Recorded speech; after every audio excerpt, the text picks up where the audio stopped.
Chemistry by Kiran.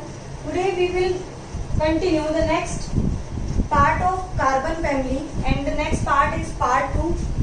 First part we have already discussed. In the part 1 क्या क्या discuss किया था हमने जनरल इलेक्ट्रॉनिक कॉन्फ़िगरेशन, हम उसकी केमिकल प्रॉपर्टीज तक आ गए थे, ऑक्सीडेशन स्टेट को डिस्कस कर लिया था. जब वो ऑक्सीजन के साथ रिएक्ट करेगा तब वो क्या बनाएगा वो हमने डिस्कस कर लिया था, मोनोऑक्साइड एंड डाइऑक्साइड.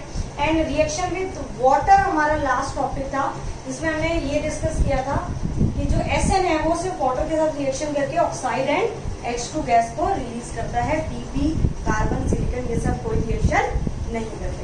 राइट, तो स्टार्ट करते हैं आज के लेक्चर को. और आज का लेक्चर स्टार्ट करते हैं क्वेश्चन से.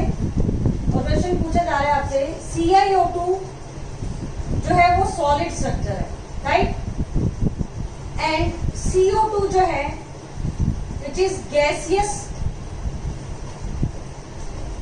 SO2 exists in the solid phase and CO2 exists in the gaseous phase. Why?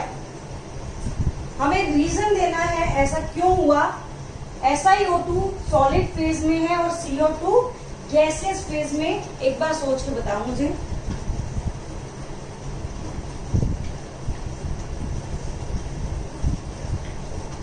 SiO2 discuss करें. SiO2 की जो स्ट्रक्चर एग्जिस्ट करती है वो नेटवर्क टाइप सॉलिड होता है ये, राइट. मींस इस टाइप से होती है सिलिकॉन, ऑक्सीजन, सिलिकॉन. मतलब ये सिर्फ CO2 नहीं होता, CO2 की बहुत सारी ये जो यूनिट होती है वो इंटरलिंक्ड होती है और एक नेटवर्क सा बना लेती है इस टाइप से.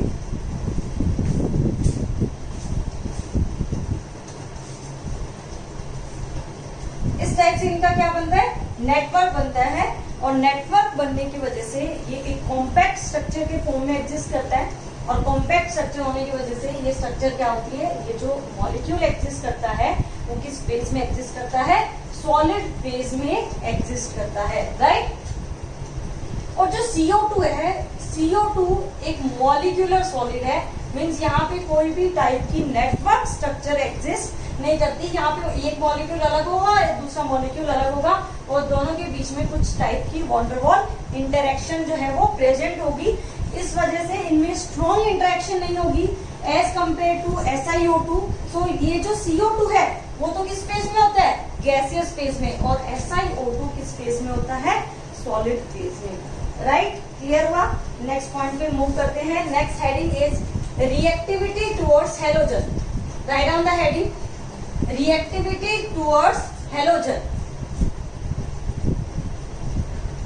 Reactivity towards halogen. जब भी हैलोजन के साथ रिएक्शन होंगी तो हैलाइड बनेंगे.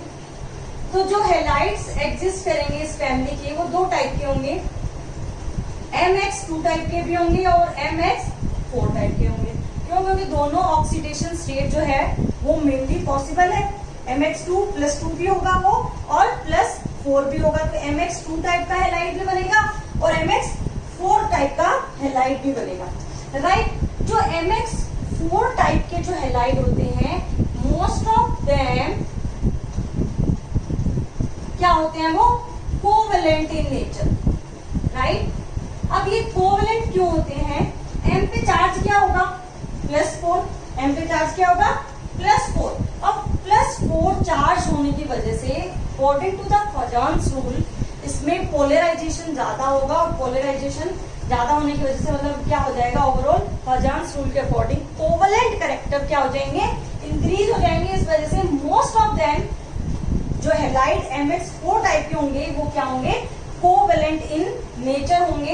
एक्सेप्ट कौन से हैलाइड, PPF4 एंड SNF4.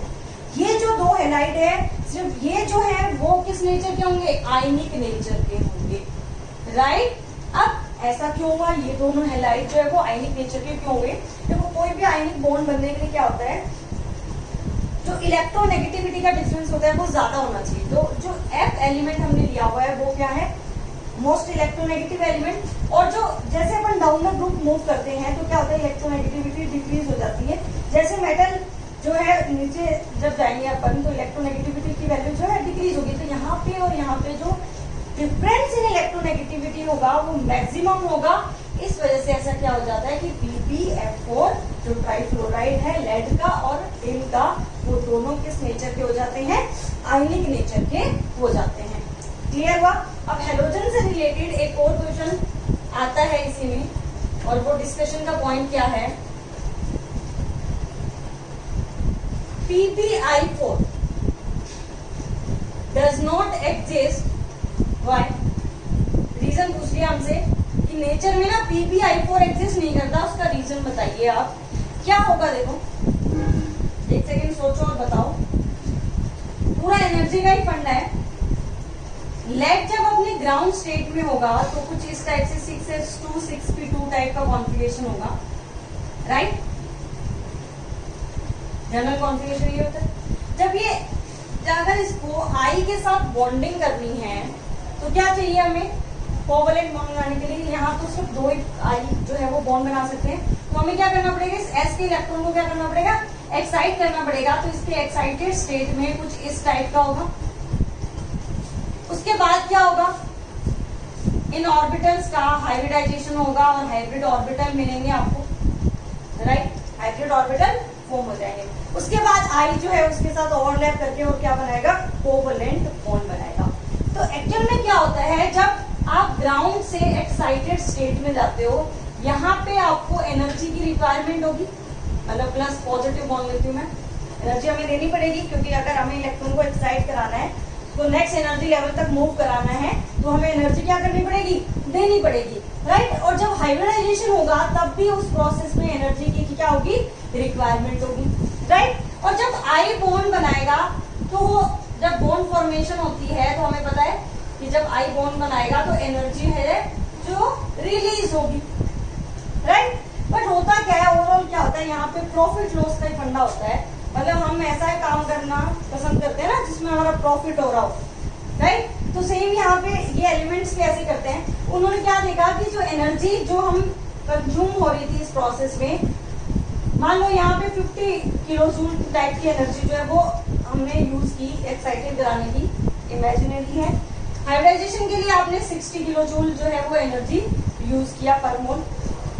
जैसे और आपने जो एनर्जी रिलीज हुई वो अप्रोक्सीमेट आई मान लो 50 किलो, तो ओवरऑल क्या हो रहा है, हमें एनर्जी को देना पड़ रहा है। अगर एनर्जी को देना पड़ रहा है मतलब हमारा तो लॉस हो रहा है ना, हमने ज्यादा पैसे लगा दिए, मिला कुछ भी नहीं, मिला कुछ भी नहीं। तो ऐसे एलिमेंट मतलब हमें ओवरऑल क्या होता है कि हमें प्रॉफिट की तरफ चल रहा है, मीन्स हम एनर्जी को मिनिमाइज करके हुए चल रहे हैं, स्टेबिलिटी को इंक्रीज करते हुए चल रहे हैं। तो यहाँ पे स्टेबिलिटी इंक्रीज वाला फैक्टर नहीं आता, मीन्स यहाँ पे जो रिक्वायर्ड एनर्जी होती है वो ज्यादा होती है एज कम्पेयर टू जो बॉन्ड फॉर्मेशन में एनर्जी रिलीज होती है उसके कंपैरिजन में। दैट्स व्हाई PbI4 जो है वो नेचर में एग्जिस्ट नहीं करता। तो हो गया याद आपको, अच्छे से ध्यान रखना, PbI4 जो है वो नेचर में एग्जिस्ट नहीं करता। अब मैं आपको 2 पॉइंट और बताने वाली हूँ, उसको हमेशा हमेशा हमेशा के लिए ध्यान रखना। और वो क्या है कि अगर जर्मेनियम GeX2 और GeX4 इनकी स्टेबिलिटी का डिस्कशन किया जाए, या PbX2 और PbX4 का डिस्कशन किया जाए और हमसे पूछ लिया जाए स्टेबिलिटी के लिए, तो याद रखना जर्मेनियम में तो X4 ज्यादा स्टेबल होता है और लेड में X2 ज्यादा स्टेबल होता है। उसकी +2 ऑक्सीडेशन स्टेट से जो बनने वाला हैलाइड होगा वो कंपैरेटिवली ज्यादा स्टेबल होगा। टू बी रिमेंबर TBR, जहां भी आपको याद करना होगा वहां पे हम TBR लिखेंगे। याद हुआ इस पेपर पे सिर्फ 2 चीजें डिस्कस की हमने, लेड I4, इसको तो जनरली भी याद रख सकते हो कि नीचे जैसे मूव करते हैं तो +2 ऑक्सीडेशन स्टेट की जो स्टेबिलिटी अब बढ़ जाती है, तो हैलाइड भी उसी टाइप का बनेगा। जो कौन से ऑक्सीडेशन स्टेट होगा, लेड +2 ऑक्सीडेशन स्टेट में आपको मिलेगा। तो अब अपन नेक्स्ट पॉइंट पे मूव करते हैं, नेक्स्ट क्वेश्चन ही डिस्कस करते हैं। देखो हैलाइड ही चल रहा है, हेलोजन्स बना ली हमने, और नेक्स्ट क्वेश्चन क्या आ जाता है, जनरली पूछा जाता है SiCl4 वाटर से रिएक्शन कराई तो यहाँ पे हाइड्रोलिसिस जो है वो पॉसिबल हुआ, बट CCl4 की अगर आपने वाटर से रिएक्शन कराई then hydrolysis is not possible. आपको रीजन बताना है, ये तो आप बता सकते हो, जरा सोचो, बताओ मुझे कि क्या रीजन होगा। SiCl4 में तो हाइड्रोलिसिस होगा, बट CCl4 में हाइड्रोलिसिस नहीं होगा। देखो SiCl4 का हाइड्रोलिसिस क्यों होता है वो मैं आपको बताती हूँ। इस टाइप से हमारे पास SiCl4 है, राइट। हमें पता है Si के पास वैकेंट 3d ऑर्बिटल प्रेजेंट होंगे, और अगर वैकेंट 3d ऑर्बिटल प्रेजेंट होंगे तो उनमें ये वाटर का लोन पेयर क्या कर सकता है, अपने इलेक्ट्रॉन को डोनेट कर सकता है। अगर वो डोनेट करेगा तो फर्स्ट स्टेप में कुछ इस टाइप से अपन रिएक्शन भी पढ़ लेते हैं साथ के साथ, कुछ इस टाइप से कॉम्प्लेक्स सा बनेगा, वाटर इस पे अटैक करेगा, और उसके बाद क्या होगा, यहाँ से Cl रिमूव हो जाएगा और SiCl और OH आपको मिल जाएगा। ये सेम प्रोसेस फिर से होगी और आपको क्या मिल जाएगा, SiOH साइज, कुछ इस टाइप का मॉलिक्यूल। तीनों Cl को रिमूव करके और आपको क्या मिल जाएगा, सॉरी चारों Cl है ना, चारों Cl को रिमूव करके SiOH4 मिल जाएगा, जिसको क्या बोलते हैं, सैलिसिलिक एसिड। क्या बोलते हैं उसको, सैलिसिलिक एसिड। मतलब इस टाइप से वैकेंट ऑर्बिटल्स प्रेजेंट है, इस वजह से क्या हो, वाटर ने अटैक किया और Cl को रिमूव करके और खुद क्या आ गया, OH आ गया और हाइड्रोलिसिस पॉसिबल हुआ। अब तो आपको क्लियर हो गया होगा कि CCl4 में क्यों नहीं हुआ, कार्बन के पास वैकेंट ऑर्बिटल एब्सेंट है, कोई भी वैकेंट ऑर्बिटल प्रेजेंट नहीं है, इस वजह से उसने अपना ऑक्टेट भी कंप्लीट किया हुआ है, इस वजह से उसमें हाइड्रोलिसिस जो प्रोसेस है वो पॉसिबल नहीं है। क्लियर हुआ। इंपॉर्टेंट क्वेश्चन डिस्कस कर रहे हैं विद रिएक्शन। जैसे हम रिएक्शन डिस्कस कर रहे हैं, कोई भी हैलाइड किया ऑक्सीजन की, तो उससे रिलेटेड जो भी इंपॉर्टेंट क्वेश्चन बनते हैं वो सब हम डिस्कस कर रहे हैं, राइट। अब अपन नेक्स्ट पॉइंट पे मूव करते हैं। स्टूडेंट कोई भी डाउट आ रहा हो तो आप आराम से पूछ सकते हो, अपने जो टेलीग्राम पे ग्रुप बना हुआ है ऑर्गेनिक केमिस्ट्री बाय किरण। आप ये सोच रहे होंगे कि मैम इनऑर्गेनिक केमिस्ट्री बाय किरण और बना दो, नहीं, उसी में पूछ लेना आप। केमिस्ट्री के डाउट कोई भी हो आप उसमें डिस्कस कर सकते हो। अब एक और क्वेश्चन इंपॉर्टेंट जो है वो हम डिस्कस करने वाले हैं, SiF6 -2 ये तो एग्जिस्ट कर रहा है नेचर में, और SiCl6 -2 does not exist. Y, मतलब एक हेलोजन ने तो रिएक्शन करके कंपाउंड बना लिया, बट Cl के केस में ये कंपाउंड क्यों नहीं बना, हमें फिर से रीजन देना है। क्वेश्चन चल रहा है, राइट। तो एक सेकेंड सोच के बताओ मुझे सॉल्यूशन तो बताना ही है आपको। देखो यहाँ पे जो मेन फैक्टर है वो क्या होता है, साइज का फैक्टर, इसका साइज का फैक्टर है। देखो आपको एक सिंपल सी बात बताते हैं, मान लो आपके पास दो बॉल है, ये एक सेम साइज की दो बॉल है, ठीक है, और आपके पास एक बॉक्स है जिसमें उससे भी छोटे साइज की जो बॉल है वो प्रेजेंट है। एक तो ये बॉक्स है और एक ऐसा बॉक्स है जिसमें इस टाइप के साइज की बॉल जो है वो एग्जिस्ट करती है। आपको बोला गया कि आप क्या करो, इन दोनों बॉल को अरेंज करो, इस ball A and ball B को इस पर्टिकुलर बॉल सी के सराउंडिंग में। तो आपने सबसे पहले ए बॉल को स्टार्ट किया और ए बॉल से आपने इस तरह से बड़े बड़े बॉल्स जो थे वो साथ में इस तरह से रख दिए, राइट।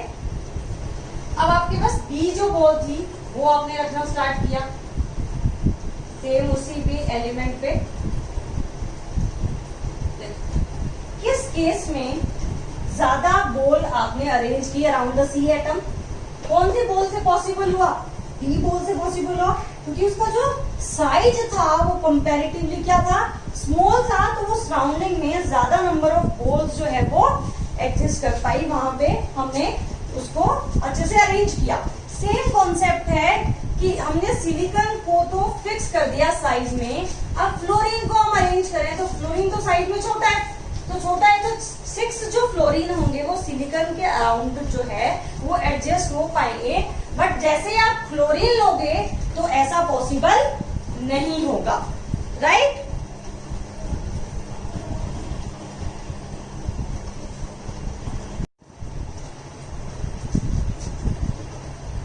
जो फ्लोरीन है वो तो सिलिकॉन के साथ एडजस्ट हो जाएगा, मतलब जो नंबर ऑफ एटम फ्लोरीन के साथ अटैच होंगे अराउंड द सिलिकॉन वो 6 पॉसिबल है। बट सेम अगर हमने क्लोरीन को लिया तो 6 एटम, क्लोरीन के एटम का साइज जो है वो लार्ज होने की वजह से 6 एटम इसके सराउंडिंग में एडजस्ट नहीं हो पाएंगे. That's why SiCl6 does not exist and SiF6 exist in nature. Right, now we will discuss the next point, and next we will discuss the behaviour of carbon. हमें पता है कि first member जिस भी family का होगा वो क्या होगा, डिफरेंट होगा. हमने इनिशियली डिस्कस भी किया था कि फर्स्ट मेंबर की जो प्रॉपर्टीज है वो क्या होगी, डिफरेंट होगी अदर ग्रुप के मेंबर से. तो अगर कार्बन के बिहेवियर की बात की जाए तो कार्बन का जो साइज होगा वो क्या होगा, स्मॉल होगा. राइट, और क्या प्रॉपर्टी होती है, absence of vacant d orbital. कोई भी डी ऑर्बिटल जो है compare to other element possible नहीं है. राइट, आयनाइजेशन जो एनर्जी है वो भी क्या है, हाई वैल्यू में है, और इलेक्ट्रॉन नेगेटिविटी की वैल्यू भी क्या है, हाई है. राइट, और एक और इम्पोर्टेंट प्रॉपर्टी है विच इज कैटेनेशन प्रॉपर्टी, जो कि इम्पोर्टेंट किसकी होती है, कार्बन की इम्पोर्टेंट प्रॉपर्टी है, जो हमने स्टार्टिंग में डिस्कस भी किया था. लॉन्ग चेन के फॉर्म में कंपाउंड एग्जिस्ट करते हैं, उसके साथ भी बॉन्ड सेल्फ लिंकिंग प्रॉपर्टी भी है, और अदर एलिमेंट के साथ भी वो बॉन्ड फॉर्मेशन कर सकता है. तो इसी प्रॉपर्टी को क्या बोला जाता है, catenation property. And down the group इस प्रॉपर्टी को अगर हम डिस्कस करें, carbon, silicon, germanium, tin and lead, तो जो प्रॉपर्टी है जो कैटेनेशन की वो क्या हो जाती है, डाउन द ग्रुप डिक्रीज हो जाती है. जो कैटेनेशन मतलब सेल्फ लिंकिंग या अदर एलिमेंट के साथ जो लिंक कराने की जो पॉसिबिलिटी है वो क्या हो जाती है, डिक्रीज हो जाती है. राइट, अब हम नेक्स्ट पॉइंट पे मूव करते हैं. और नेक्स्ट जो हमारा जो टॉपिक है वो क्या है, हम कार्बन के कुछ एलोट्रोप या कुछ इंपॉर्टेंट जो कंपाउंड है वो हम डिस्कस करने वाले हैं. और first of all upon important compound जो लेते हैं वो है डायमंड, ग्रेफाइट एंड फुलविन. इनको पैरेलली हम डिस्कस करेंगे. Write on the heading diamond, graphite and fullerene. Student, अभी तक अगर आपने लेक्चर को शेयर नहीं किया है, अगर मेरे चैनल को सब्सक्राइब नहीं किया है, तो प्लीज उसे लाइक और सब्सक्राइब करें. So now we will discuss first of all the diamond, the allotrope of carbon. Carbon atom जो डायमंड में प्रेजेंट होंगे, ये स्ट्रक्चर है, किस टाइप के होते हैं, sp3 हाइब्रिड स्ट्रक्चर होते हैं. sp3 हाइब्रिड होते हैं मतलब एक कार्बन नेक्स्ट आगे 4 कार्बन से कनेक्टेड होगा. जो इसकी ब्राइटनेस है या जो ब्रिलियंस है वो किस वजह से होता है, डायमंड की high value of refractive index की वजह से. अब sp3 हाइब्रिड है तो कोई भी नॉन इलेक्ट्रॉन फ्री नहीं है. That's why this is non conductor of electricity.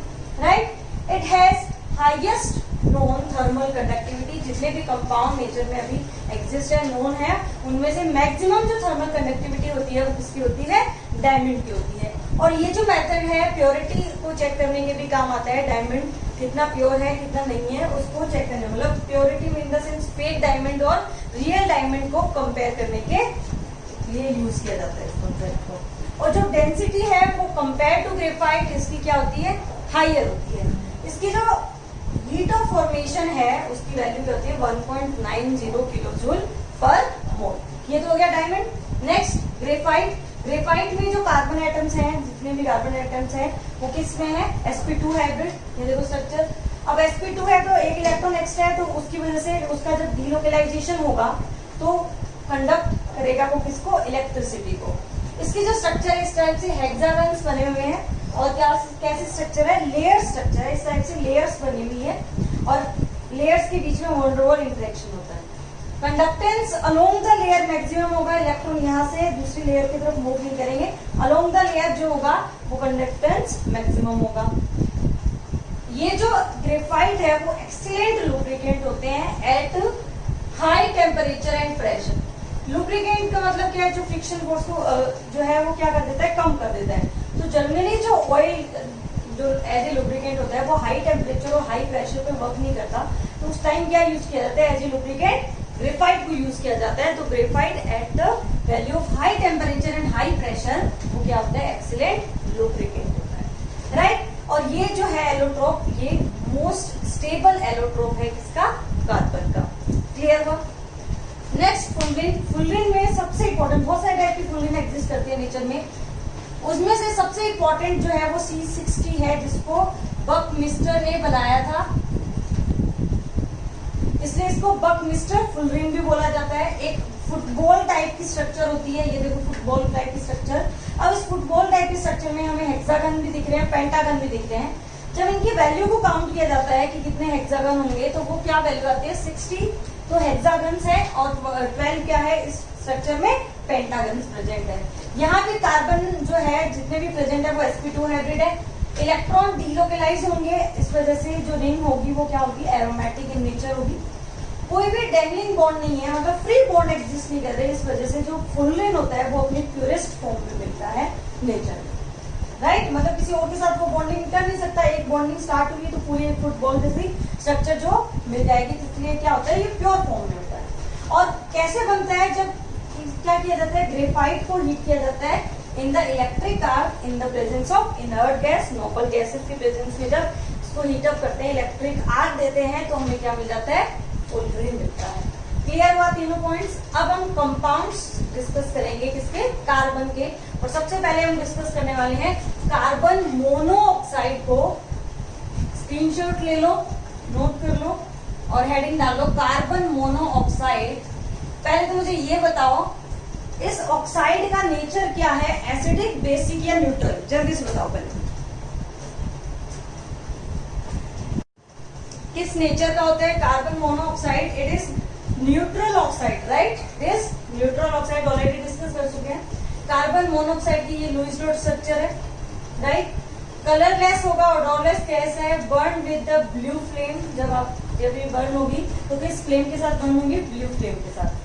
और ये बनता कैसे है, इनकम्प्लीट कंबशन से। जब भी कोई भी ऑर्गेनिक कंपाउंड का, कार्बन कंटेनिंग कंपाउंड का इनकम्प्लीट कंबशन होगा, मतलब ऑक्सीजन की अमाउंट लिमिटेड रहेगी, उस टाइम क्या बन जाएगा, कार्बन मोनोऑक्साइड बन जाएगा। स्पेंजी सॉल्युबल है वाटर में। इंपॉर्टेंट क्या है, हमारी बॉडी में जो हीमोग्लोबिन है जो ऑक्सीजन कैरियर का काम करता है, वहां पे अगर मान लो एनवायरमेंट में कार्बन मोनोऑक्साइड की जो अमाउंट है वो ज्यादा हो जाए, राइट, कार्बन मोनोऑक्साइड की अमाउंट जो है वो ज्यादा हो जाए, तो क्या होता है, जो अगर हीमोग्लोबिन क्या करता है, ऑक्सीजन को बाइंड करता है, बॉडी में जो भी अपने टिश्यूज हैं, सेल्स हैं, उनको ऑक्सीजन प्रोवाइड करता है। जैसे ही एनवायरमेंट में कार्बन मोनोऑक्साइड की अमाउंट ज्यादा मिलेगी, तो होता क्या है, जो कार्बन मोनोऑक्साइड है उसकी जो बाइंडिंग कैपेबिलिटी है towards haemoglobin, HB terms for haemoglobin, वो 300 टाइम ज्यादा होती है एज कम्पेयर टू किसके, ऑक्सीजन के। तो मतलब वो कहता है कि मैं अब ऑक्सीजन से बाइंड नहीं करूंगा, वो किससे बाइंड होने लग जाता है, कार्बन मोनोऑक्साइड के साथ बाइंड होने लग जाएगा, और वो एक कंपाउंड बना लेगा, कॉम्प्लेक्स बना लेगा, जो हीमोग्लोबिन का ऑक्सीजन कार्बन मोनोऑक्साइड के साथ कॉम्प्लेक्स होगा। अब ऑक्सीजन, जब ऑक्सीजन के साथ उसने कंबाइन नहीं किया, इसका मतलब अब सेल्स या टिश्यूज को ऑक्सीजन जो है वो नहीं मिलेगी, और ऑक्सीजन नहीं मिलने के टाइम क्या हो जाता है, थोड़े टाइम बाद ह्यूमन की क्या हो जाती है, डेथ हो जाती है। इसको एस्फेक्सिया भी बोलते हैं इस कंडीशन को, राइट। तो प्रिपरेशन डिस्कस करते हैं। First of all incomplete combustion से बनेगा। फॉर्मिक एसिड लिया आपने कंसंट्रेटेड H2SO4 के साथ, आपने हीट कराया 373 केल्विन पे अप्रॉक्सीमेट, तो वो क्या प्रोड्यूस करेगा, carbon monoxide and H2 gas produce करेगा। दोनों इंपॉर्टेंट है। ऑक्सैलिक एसिड की कंसंट्रेटेड H2SO4 से रिएक्शन कराओ, तब भी आपको कार्बन मोनोऑक्साइड गैसेस भी मिलेगी, CO2 भी मिलेगी और वाटर भी मिलेगा। अगर इसका लार्ज स्केल पर प्रोडक्शन करना है तो कैसे किया जाता है, कार्बन सॉलिड को, कोक पाउडर को क्या किया जाता है, स्टीम के साथ रिएक्शन कराई जाती है, और स्टीम के साथ जब रिएक्शन होती है हाई टेम्परेचर पे, तो कार्बन मोनोऑक्साइड और H2 गैस दोनों रिलीज होती है। इस दोनों गैस के कॉम्बिनेशन को बोला जाता है, it is the water gas, right. से कार्बन सॉलिड अगर ऑक्सीजन के साथ रिएक्ट करे in the presence of N2 also, then it will produce carbon monoxide and N2 gas, और इस कॉम्बिनेशन को क्या बोला जाता है, प्रोड्यूसर गैस। तो इंपॉर्टेंट है, आपसे पूछ लिया जाएगा producer, what is producer gas, which is the combination of producer gas and which is the combination of water gas. Clear हुआ। अब हम क्या करेंगे, इसकी केमिकल प्रॉपर्टीज को डिस्कस करेंगे और कार्बन मोनोऑक्साइड को डिस्कस करेंगे, राइट। तो हेडिंग डालो chemical properties of carbon monoxide. So now we will discuss the chemical properties. तो कार्बन मोनोऑक्साइड क्या होता है, स्ट्रॉन्ग रिड्यूसिंग एजेंट होता है। जैसे आप Fe2O3 की रिएक्शन कराओगे कार्बन मोनोऑक्साइड से, तो खुद तो हो जाएगा ऑक्सीडाइज और इसको क्या कर देगा, रिड्यूस करेगा। तो ये क्या हो जाएगा, रिड्यूसिंग एजेंट है। एक इम्पोर्टेंट प्रॉपर्टी है जो मेटलर्जी में हम यूज करते हैं मोन्स प्रोसेस में। इम्प्योर अगर निकिल मेटल को प्योर निकिल में कन्वर्ट करना है तो उसके लिए भी